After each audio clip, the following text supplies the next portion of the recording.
Hello everyone. So here, as you can see on the screen, the topic for today is bailment. Bailment is a special kind of contract. In our last video, I was discussing about a specific kind of contract which was indemnity, and then we were discussing about guarantee. That was also a special kind of contract. So bailment is also a special kind of contract which is described in the section 148. The definition of bailment is given in the section 148, and sections 148 to section 171, these whole sections cover the concept of bailment, the whole contract of bailment. Okay, so here we are starting with the definition. Section 148 of Indian Contract Act defines the word bailment. bailment का contract क्या होता है? Bailment का मतलब है जब एक party, ऐसा कॉन्ट्रैक्ट होता है जहां एक पार्टी अपने गुड्स को किसी दूसरी पार्टी को डिलीवर करती है फॉर सम पर्पज़. ठीक है, मैंने अपने गुड्स का पोजेशन किसी और को डिलीवर किया किसी पर्पज़ के लिए. जब वो पर्पज़ पूरा हो जाएगा, उस पर्पज़ के पूरा होने के बाद में वो गुड्स मुझे रिटर्न मिल जाएंगे, या तो मुझे रिटर्न मिल जाएंगे या फिर मैंने जो डायरेक्शन दिया उस पार्टी को, उस डायरेक्शन के अकॉर्डिंग उन्हें डिस्पोज ऑफ कर दिया जाएगा. इसे कहते हैं बेलमेंट. और वो गुड्स जो हम डिलीवर करेंगे, वो गुड्स हमेशा कौन से गुड्स होते हैं? मूवेबल. इमूवेबल गुड्स को कभी भी उनका पोजेशन अगर ट्रांसफ़र किया जाता है तो उसको बेलमेंट की कैटेगरी में काउंट नहीं किया जाता. अब बात करते हैं क्या डेफिनेशन है. Bailment is the delivery of goods by one person to another for some purpose upon a contract that they shall when the purpose is accomplished be return or otherwise dispose of according to the direction of the person delivering them. जो उन्हें deliver करेगा उसके directions के according उसको dispose of कर देंगे या return कर देंगे, अगर एक बार उनका जो पर्पज़ था वो पूरा हो चुका है. ठीक है, जैसे कि हर एक कॉन्ट्रैक्ट में दो पार्टीज़ होती है, यहाँ भी दो पार्टीज़ है बेलमेंट की कॉन्ट्रैक्ट में. वो पार्टीज़ कौन कौन सी है? एक वो पार्टी जो गुड्स को डिलीवर करेगी, गुड्स का पोजेशन डिलीवर करेगी, उसे बेलर कहा जाता है. और दूसरी पार्टी जिसको पोजेशन दिया जाएगा, जिसको गुड्स डिलीवर किए जाएंगे, उसे क्या कहेंगे? बेली. Next, essentials contract. हमने जैसे पढ़ा था कि किसी भी स्पेशल कॉन्ट्रैक्ट में भी एक बेसिक जो प्रिंसिपल्स, बेसिक जो रिक्वायरमेंट्स होती है कॉन्ट्रैक्ट की, वो होनी ज़रूरी है. दो पार्टीज़ का होना ज़रूरी है, बेलर बेली दोनों है. ठीक है, उसके बाद में फ्री कंसेंट का होना ज़रूरी है, कैपेसिटी टू कॉन्ट्रैक्ट का होना ज़रूरी है, एक लीगल और वैलिड और लॉफुल आपके ऑब्जेक्ट का होना ज़रूरी है, कंसिडरेशन का होना ज़रूरी है. तो एक वैलिड कॉन्ट्रैक्ट का होना बेस में बहुत ज़रूरी होता है. नेक्स्ट हम बात करते हैं गुड्स की. यहाँ बेलर जिस चीज़ को डिलीवर करेगा वो गुड्स है. तो गुड्स क्या होते हैं? सेल्स ऑफ गुड्स एक्ट में गुड्स की डेफिनेशन में जिन जिन चीज़ों को काउंट किया जाता है, यहाँ पे वो सभी गुड्स है. यहाँ पे एक्शनेबल क्लेम्स को, मनी को गुड्स की कैटेगरी में काउंट नहीं किया जाता है. सिर्फ मूवेबल प्रॉपर्टीज़ को काउंट किया जाता है, इमूवेबल प्रॉपर्टीज़ को इसमें काउंट नहीं किया जाता. Next, delivery of goods. Goods होने के साथ साथ उनको डिलीवर करना ज़रूरी है. ठीक है, उनका पोजेशन देना ज़रूरी है. ओनरशिप नहीं जाएगी, सिर्फ पोजेशन जाएगा. ओके, सिर्फ कस्टडी भी नहीं जाएगी, कस्टडी के साथ पोजेशन जाएगा, ओनरशिप नहीं जाएगी. डिलीवरी देने के अलग अलग तरीके होते हैं. आप एक्चुअल डिलीवरी दे सकते हो, किसी को फिजिकली हैंडेड ओवर कर सकते हो चीज़ को, सिंबलिक दे सकते हैं, या फिर बाय अटॉर्नमेंट दे सकते हैं. ये सब क्या होता है हम नेक्स्ट पढ़ने वाले हैं इसी टॉपिक, इसी वीडियो में. नेक्स्ट हम बात करते हैं पर्पज़ की. यानी हमने जो डिलीवरी दी है गुड्स की, उसके पीछे कोई एक पर्टिकुलर पर्पज़ होना चाहिए. वो पर्पज़ हो सकता है आपने किसी को यूज़ करने के लिए गुड्स दिए हैं, रिपेयर करने के लिए दिए हैं, ट्रांसपोर्टेशन के लिए दिए हैं. ठीक है, या फिर उसको सेफ गार्ड करने के लिए, उसकी कस्टडी के लिए, सेफ कस्टडी के लिए डिपॉजिट किया है, या फिर उसका फॉर्म चेंज करके उसको ज़्यादा यूज़फुल बनाने के लिए, यूटिलिटी क्रिएट करने के लिए भी आपने गुड्स का पोजेशन भी ट्रांसफ़र किया हो सकता है. तो कोई एक पर्पज़ होना ज़रूरी होता है. बिना पर्पज़ के बेलमेंट के कॉन्ट्रैक्ट्स नहीं बनते. नेक्स्ट है रिटर्न ऑफ गुड्स. जो चीज़ आपने डिलीवर की है बेलर ने, बेलर को वो रिटर्न मिलेगी. अगर वो रिटर्न नहीं मिलती तो वो गिफ्ट होता या सेल होता, और क्योंकि ये रिटर्न मिलेगी तो ये बेलमेंट का कॉन्ट्रैक्ट है. Return of the same goods. जो गुड्स आपने डिलीवर किए हैं, बेलर ने डिलीवर किए हैं, उसको वो सेम गुड्स मिलेंगे. इसीलिए हमने मनी को इस कैटेगरी में काउंट नहीं किया, गुड्स में काउंट नहीं किया, क्योंकि जो पैसा हम बैंक में जमा करवाते हैं, हमको वही करेंसी, वही नोट्स हमको वापस नहीं मिलते जब हम पैसा निकलवाते हैं, विड्रॉ करते हैं. ठीक है, तो और इसके अलावा एक और चीज़ कि हम जब किसी चीज़ को, किसी गुड्स की यूटिलिटी क्रिएट करने के लिए, उसका फॉर्म चेंज करने के लिए उसको डिलीवर करते हैं, तो जब हमें वो मिलेगी, रिटर्न मिलेगी, तो उसका फॉर्म हमें चेंज मिलेगा. एग्जांपल के लिए, हमने एक सलवार सूट का मटेरियल दिया टेलर को स्टिच करने के लिए. हमने जब दिया था वो मटेरियल था, ठीक है, लेकिन जब हमें वो मिला तो क्या था? फिनिश गुड था, मतलब वो हमारे पास जब आया तो एक स्टिच्ड सलवार सूट था, तो उसका फॉर्म चेंज हो गया, अब वो सेम गुड्स नहीं है, लेकिन फिर भी ये बेलमेंट की कैटेगरी में काउंट किया जाता है, क्योंकि इसमें एक पर्पज़ है, एक लीगल पर्पज़ है कि आप यूटिलिटी क्रिएट करने के लिए गुड्स को ट्रांसफ़र कर सकते हैं। नेक्स्ट है सम स्पेसिफिक केसेस, कुछ ऐसे केसेस होते हैं जहाँ पे इम्प्लाइड बेलमेंट को माना जाता है, जहाँ पे दो पार्टीज़ कॉन्ट्रैक्ट नहीं करती, लेकिन इम्प्लाइड मतलब वो एक्सप्रेसली कॉन्ट्रैक्ट नहीं करती है, लेकिन बेलमेंट का इम्प्लाइड कॉन्ट्रैक्ट उनके बीच में बन जाता है। जैसे कि गवर्नमेंट की जो अथॉरिटीज़ होती है, ऑफिशियल्स होते हैं, अगर वो आपकी किसी चीज़ को सीज़ कर लेते हैं, किसी गुड्स को सीज़ कर लेते हैं, तो आपके और उनके बीच में बेलमेंट का कॉन्ट्रैक्ट बन जाता है, आप उनकी बेलर, वो आपकी बेली बन जाते हैं। या फिर हम बात करते हैं पोस्ट ऑफिसेज़ की, या जो पोर्ट अथॉरिटीज़ होती है, ठीक है, लाइसेंस होल्डर्स जो होते हैं, ये सब इनके बीच में और इनके और बेलीज़ के बीच में बेलमेंट का, यानी ये बेलीज़ बन जाते हैं और इनके और बेलर के बीच में बेलमेंट का एक कॉन्ट्रैक्ट बन जाता है। नेक्स्ट हम बात करते हैं मोड्स ऑफ डिलीवरी। ठीक है, क्या क्या तरीके होते हैं, जैसे मैंने आपको अभी असेंशियल से बताया था कि 3 तरह की डिलीवरी होती है।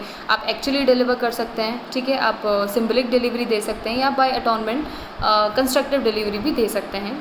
As per section 149, delivery of goods to the bailee may be made by doing anything which has the effect of putting the goods in the possession of the intended bailee or any person authorized to hold them on his behalf। देखो 3 चीज़ें हैं, या तो आपने किसी को physical delivery दे दी है, ठीक है, मैंने अपनी कॉपी, अपना पेन आपको यूज़ करने के लिए दिया, फिज़िकल डिलीवरी दी।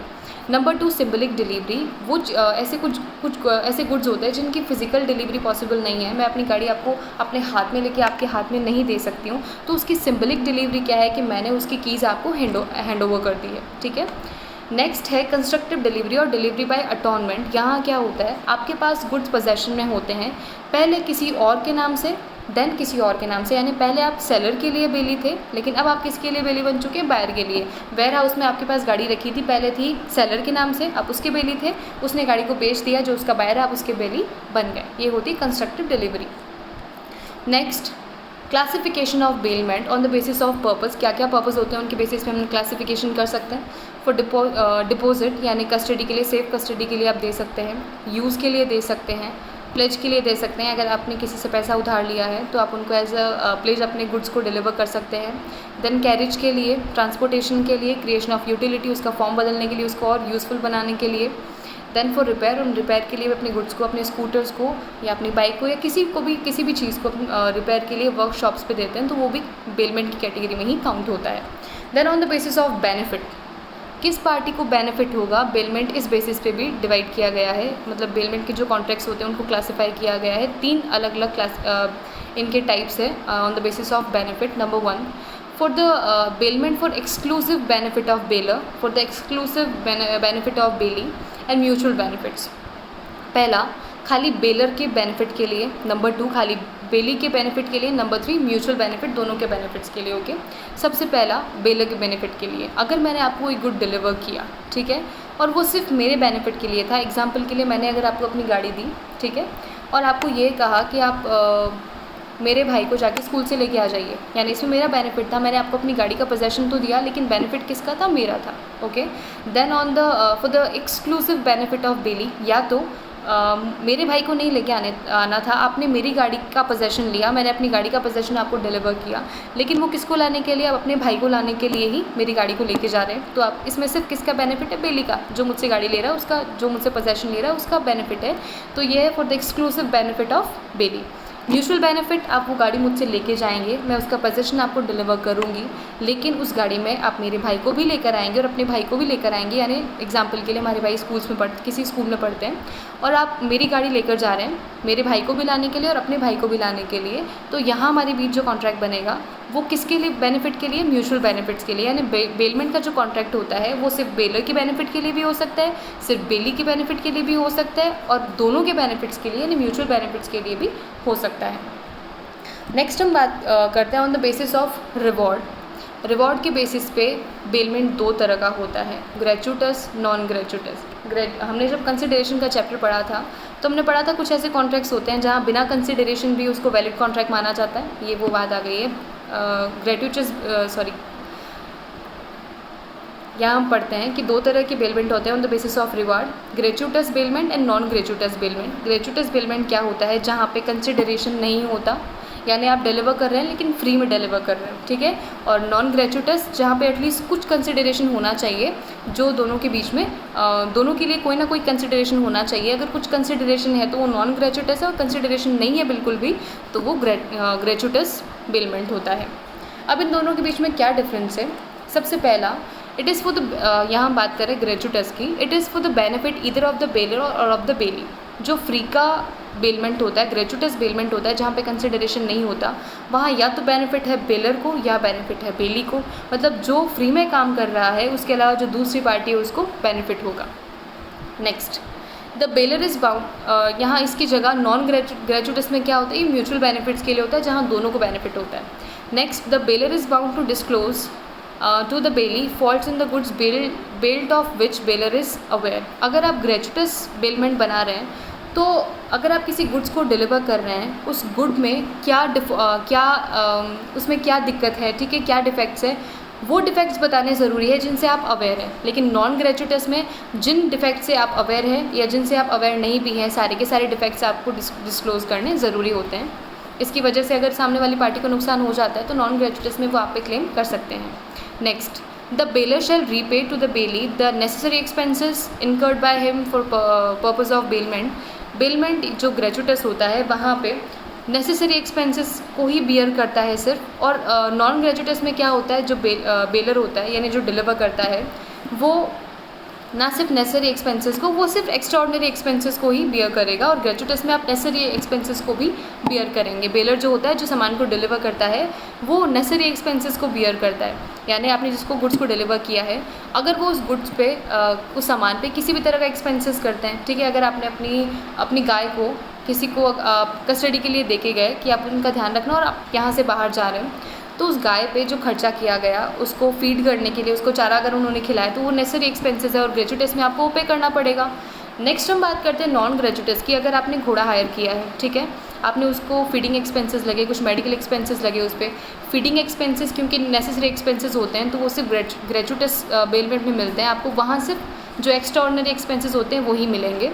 नेक्स्ट हम बात करते हैं the bailor has right to terminate the bailment even before the time agreed.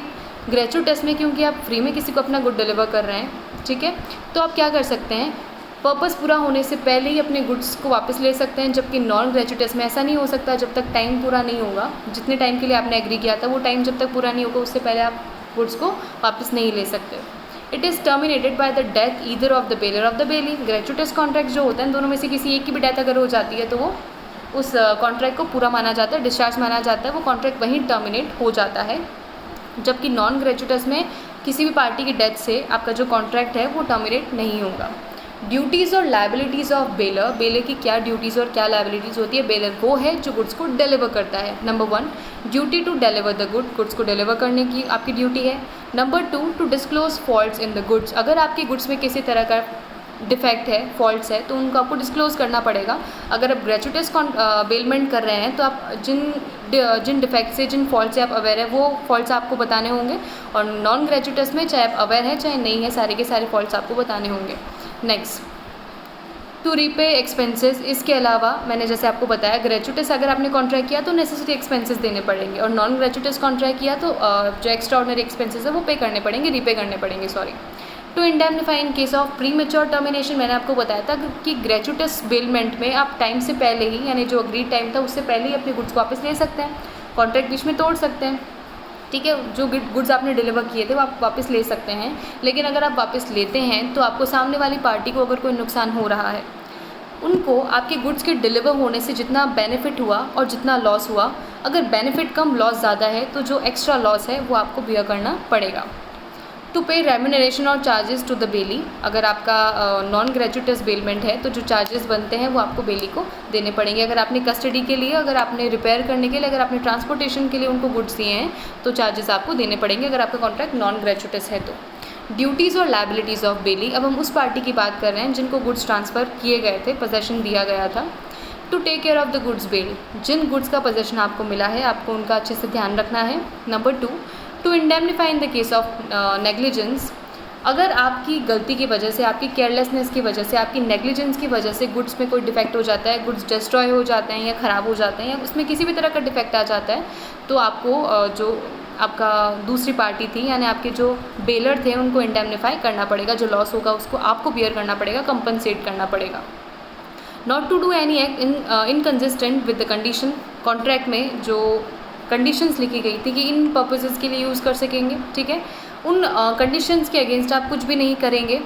Next, not to make unauthorised use of goods, unauthorised use नहीं करेंगे गुड्स का, मतलब गुड्स अगर आपको आपके खुद के यूज़ के लिए मिले हैं तो आपके घर का कोई और मेंबर या फिर कोई और आपका फ्रेंड या कोई और स्ट्रेंजर उसको यूज़ नहीं कर सकता है। Next, not to mix goods with his own goods, जो गुड्स आपको जिनका पोजेशन आपको मिला है बेलर से, उन गुड्स को आप अपने गुड्स के साथ मिक्स नहीं करेंगे। अगर मिक्स कर देते हैं तो सेपरेशन के चार्जेस भी आपको ही बियर करने पड़ेंगे और सेपरेट नहीं हो पाएगा इन केस अगर वो, एग्जांपल के लिए गेहूं का आटा बाजरे का आटा मिक्स हो गया, ठीक है, गेहूं का आटा आपका था, बाजरे का आटा किसी और का था जो उन्होंने जिसको पीसने के लिए आपको दिया था, ठीक है, तो वो दोनों जब दोनों फ्लॉज मिक्स हो जाते हैं तो मिक्स होने के बाद उनका सेपरेशन पॉसिबल नहीं है, तो जितना भी लॉस होगा वो लॉस किसे बियर करना पड़ेगा, वो बेली को ही बियर करना पड़ेगा। Then next, to return the good, इसके अलावा गुड्स को रिटर्न करना आपकी ड्यूटी है। To return increase of profit from goods, एक इंपॉर्टेंट बात, गुड्स के साथ अगर वो गुड्स आपके पोजेशन में जितने टाइम था उस टाइम के दौरान, उस ड्यूरेशन में अगर उस गुड्स में किसी तरह का बेनिफिट होता है, प्रॉफिट होता है, इंटरेस्ट जुड़ जाता है, तो वो आपको किसे रिटर्न करना पड़ेगा, बेलर को रिटर्न करना पड़ेगा, ठीक है। एग्जाम्पल के लिए जब मैंने आपको एग्जाम्पल दिया कि आपका कोई फ्रेंड था, आपका कोई पड़ोसी है जो अपनी गाय को आपके घर रखे गया है, ठीक है, कस्टडी के लिए कि आप उसका 2-3 दिन ध्यान रखिए जब तक वो यहाँ नहीं है, और इसी ड्यूरेशन में उस गाय को एक बच्चा हो जाता है, कफ हो जाता है, तो वो बच्चा यानी गाय के साथ साथ वो बच्चा भी किसका है, बेलर का है, उस पर अपना पोजेशन, अपना ओनरशिप नहीं रख सकते। Next, not to set up adverse title, इसके अलावा उस जो गुड्स की ओनरशिप बेलर की है उस पर आप अपनी टाइटलशिप, अपनी ओनरशिप नहीं सेट कर सकते हैं।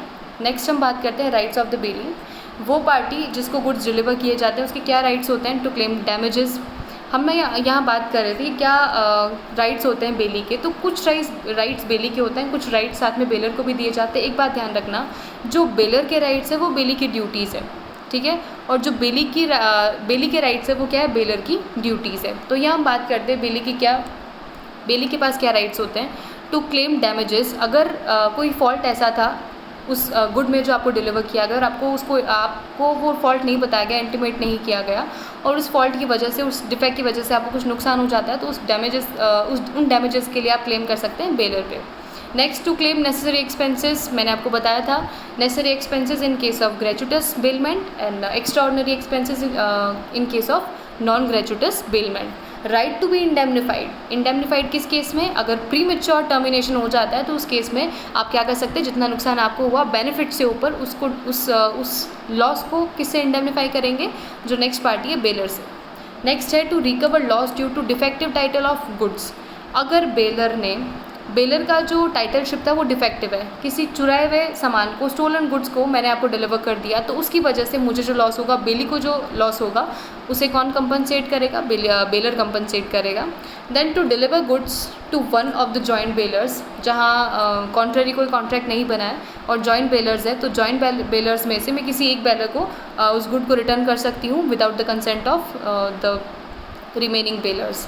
टू एक्सरसाइज लीन क्या होता है, किसी भी गुड्स को रिटेन करने का जो राइट होता है उसे लीन कहते हैं। तो आपके जो चार्जेस ड्यू है, यानी आपने बेलर की बाइक को रिपेयर करके दिया, उसकी स्कूटी को रिपेयर करके दिया अपने वर्कशॉप पे, और उसने अब तक वो चार्जेस आपको नहीं दिए हैं, या फिर आप एक गवर्नमेंट ऑफिशियल हो, गवर्नमेंट अथॉरिटी हो, ठीक है, और आपने किसी की बाइक को सीज़ कर लिया है और उन्होंने अब तक आपको जो चार्जेस बन रहे थे वो नहीं दिए हैं, तो आप उनकी बाइक को, उनकी स्कूटी को या उनके सामान को, उनके गुड्स को रिटेन करके रख सकते हैं, आपके पास ये राइट होता है। नेक्स्ट हम बात करते हैं राइट्स ऑफ बेलर, जो गुड्स को डिलीवर करते हैं। टू क्लेम डैमेजेस, अगर आपके जो गुड्स आपने डिलीवर किया है उसमें सामने वाले की नेग्लिजेंस की वजह से कुछ डैमेजेस हो जाता है, तो उन डैमेजेस के लिए आप क्लेम कर सकते हैं। देन अवॉइड द कॉन्ट्रैक्ट, इसके अलावा मैंने आपको बताया था कि कभी कभी हम ग्रेचुटस कॉन्ट्रैक्ट जब करते हैं तो कॉन्ट्रैक्ट को अवॉइड भी कर सकते हैं। To require return of goods, इसके अलावा क्या कर सकते हैं, अवॉइड द कॉन्ट्रैक्ट में एक और बात है कि अगर सामने वाली पार्टी ने कोएशन से, मिसरिप्रेजेंटेशन से, मिसकंडक्ट से, या फिर अनड्यू इन्फ्लुएंस से, फ्रॉड से, मिस्टेक से आपकी कंसेंट ली थी, तो आप कॉन्ट्रैक्ट को क्या कर सकते हैं, अवॉइड कर सकते हैं, you can rescind the contract. To require return of goods, इसके अलावा आप क्या कर सकते हैं, जब उनका पर्पस पूरा हो जाएगा तो आप गुड्स को रिटर्न ले सकते हैं। और ग्रेचुइटस कॉन्ट्रैक्ट में पर्पस पूरा होने से पहले भी आप क्या कर सकते हैं, प्री मैच्योर टर्मिनेशन करने के बाद आप गुड्स को वापस ले सकते हैं, रिटर्न ले सकते हैं। हाँ, इस कंडीशन में आपको सामने वाली पार्टी को इंडेमनीफाई करना होता है अगर उनको कोई लॉस हो जाता है तो। Then to claim compensation for unauthorised use and the loss caused by mixture of goods. अगर उस गुड्स का जो आपने उन्हें डिलीवर किया है उसका अनऑथोराइज्ड यूज़ उन्होंने कर लिया है या फिर अपने गुड्स के साथ मिक्स कर लिया है, तो आप क्या कर सकते हैं, उन पे क्लेम कर सकते हैं। जो नुकसान आपको हुआ सामने वाली पार्टी यानी बेली आपको कंपनसेट करेगी। To claim increase of profit from the goods, मैंने आपको बताया था कि ना सिर्फ गुड्स, इस ड्यूरेशन में यानी पूरे टाइम में जब तक पोजेशन दूसरी पार्टी के पास था, बेली के पास था, उस ड्यूरेशन में अगर गुड्स में किसी तरह का प्रॉफिट होता है, शेयर्स आपने रखे थे प्लेज पे और शेयर्स का जो शेयर का अमाउंट था मार्केट में वो बढ़ गया है, तो जो बेनिफिट था वो भी किसे मिलेगा, बेलर को मिलेगा, बेली को नहीं मिलेगा। नेक्स्ट बात करते हैं टर्मिनेशन ऑफ बेलमेंट। बेलमेंट का कॉन्ट्रैक्ट किस तरह टर्मिनेट हो सकता है। Number 1, expiry of time. या तो हमने एक स्टिपुलेटेड टाइम के लिए, स्पेसिफिक टाइम के लिए कॉन्ट्रैक्ट बनाया था, वो टाइम पूरा हो गया, यानी मैंने आपको अपनी बाइक यूज़ करने दी थी, अपनी स्कूटी यूज़ करने दी 2 महीने के लिए। एग्जाम्पल के लिए आप देखते हैं ना, कुछ शहरों में ऐसा होता है कि बाइक, स्कूटीज़, गाड़ियाँ रेंट पे मिलती है, ठीक है। तो जितने टाइम के लिए आपको यूज़ करने के लिए दिया जाए, वो टाइम जब पूरा हो जाएगा तो आपका बेलमेंट का कॉन्ट्रैक्ट टर्मिनेटेड माना जाएगा। नेक्स्ट, अकम्पलिशमेंट ऑफ पर्पज़, या फिर जिस पर्पज़ के लिए आपको गुड्स डिलीवर किए गए थे वो पर्पज़ पूरा हो जाएगा तो आप उन्हें रिटर्न कर देंगे। लॉन्ड्री के लिए आपने कपड़े दिए, ठीक है, और वो कपड़े अब ड्राई क्लीन हो चुके हैं, आयरन हो चुके हैं, तो उसके बाद में क्या हो जाएगा, वो कपड़े आपको रिटर्न मिल जाएंगे, यानी आपका पर्पज़ पूरा हो गया। नेक्स्ट, इनकंसिस्टेंट एक्ट, या फिर क्या होता है, सामने वाली पार्टी ऐसा कोई काम कर देती है जिसके लिए आपने उन्हें परमिशन नहीं दी थी, इनकंसिस्टेंट एक्ट कर दिया है, तो आप उसी बीच में कॉन्ट्रैक्ट को टर्मिनेट कर सकते हैं। डिस्ट्रक्शन ऑफ सब्जेक्ट मैटर, ठीक है, अगर बाइक को रिपेयर करने दिया था, बाइक ही डिस्ट्रॉय हो गई, बाइक को आग लग गया, तो सब्जेक्ट मैटर ही नहीं रहा, तो हमारा जो कॉन्ट्रैक्ट था बेलमेंट का वो भी खत्म हो गया। Demand of goods by gratuitous bailor, या फिर जो ग्रेचुइटस बेलर है, ग्रेचुइटस कॉन्ट्रैक्ट में क्या हो सकता है, प्री मैच्योर टर्मिनेशन हो सकता है, तो अगर वो डिमांड कर लेते हैं गुड्स की तो भी आपका कॉन्ट्रैक्ट बीच में टर्मिनेटेड माना जाएगा। और डेथ, ये 2 कंडीशन है, ये हमने जब पढ़ा था, डिमांड ऑफ गुड्स और डेथ, दोनों ही वो कंडीशंस होती है जो ग्रेचुइटस में ही वैलिड होती है, यानी पहले डिमांड भी ग्रेचुइटस में ही हो सकती है और डेथ से, यानी किसी एक पार्टी की डेथ से जो कॉन्ट्रैक्ट टर्मिनेटेड माना जाता है वो ग्रेचुइटस होता है। नॉन ग्रेचुइटस, किसी एक पार्टी की डेथ से नॉन ग्रेचुइटस कॉन्ट्रैक्ट को टर्मिनेटेड नहीं माना जाता। नेक्स्ट हम बात करते हैं लीन की। लीन क्या होता है, लीन वो राइट होता है जो अगर आपके पास राइट है किसी प्रॉपर्टी को, किसी गुड्स को रिटेन करने का, ठीक है, वैलिड राइट है, अगर आपके पास लीगल राइट है तो उसे लीन कहा जाता है। Lien is a right of a person to retain the possession of goods belonging to another until the demands और claims of the person in possession are satisfied. जब तक मेरी अनसेटिस्फाइड डिमांड पूरी नहीं होगी, जो कि वैलिड है, जब तक आपने मुझसे जो पैसा उधार लिया था वो नहीं चुकाओगे, तब तक मैं आपकी प्रॉपर्टी को, आपकी गुड्स को रिटेन करने का राइट रखती हूँ। This right is conferred either by the contract और बाय द लॉ, या तो हमको कॉन्ट्रैक्ट के अंदर उन टर्म्स के अकॉर्डिंग हमको वो राइट मिला है या हमको लॉ से वो राइट मिला है। क्या क्या एसेंशियल्स है, पोजेशन ऑफ गुड, आपके पास पोजेशन होना चाहिए उन गुड्स का, आपके पास लॉफुल पोजेशन, आपने किसी की चीज़ को चुराया नहीं है, लॉफुल पोजेशन आपके पास में। कंटिन्यूस पोजेशन है, बीच बीच में जो राइट है उस चीज़ का, जो पोजेशन है बार बार उसके पास, बेलर के पास नहीं गया है। Next, claim against the owner, आपके पास कुछ क्लेम होना चाहिए, कोई सेटिस्फाइड आपकी डिमांड होनी चाहिए, ठीक है, और कोई क्लेम होना चाहिए, लीगल क्लेम होना चाहिए। No contract to the contrary, इसके अलावा कॉन्ट्रैक्ट में ऐसे कोई टर्म्स नहीं होने चाहिए, दूसरा कॉन्ट्रैक्ट नहीं बना होना चाहिए जो कॉन्ट्ररी, जो किसके ऑपोजिट कोई कंडीशन को, किसी इंटेंशन को अपीयर करता है। Next, right to retain not to use, आपके पास रिटेन करने का राइट है लीन में, लेकिन यूज़ करने का नहीं। उनकी प्रॉपर्टी को आप अपने पास रोक के रख सकते हैं लेकिन उसको यूज़ नहीं कर सकते, अनऑथोराइज्ड यूज़ नहीं कर सकते, अपनी प्रॉपर्टी के साथ मिक्स भी नहीं कर सकते हैं। अ पर्सनल राइट, ये वो राइट है जो आपके पास, आपका पर्सनल राइट है, इस राइट को आप किसी और को ट्रांसफ़र नहीं कर सकते। टाइप्स ऑफ लीन, लीन 2 तरह की होती है, पर्टिकुलर लीन और जनरल लीन। पर्टिकुलर लीन का मतलब क्या होता है, किसी स्पेसिफिक क्लेम के लिए, ठीक है, मैंने आपकी प्रॉपर्टी को रिटेन किया है।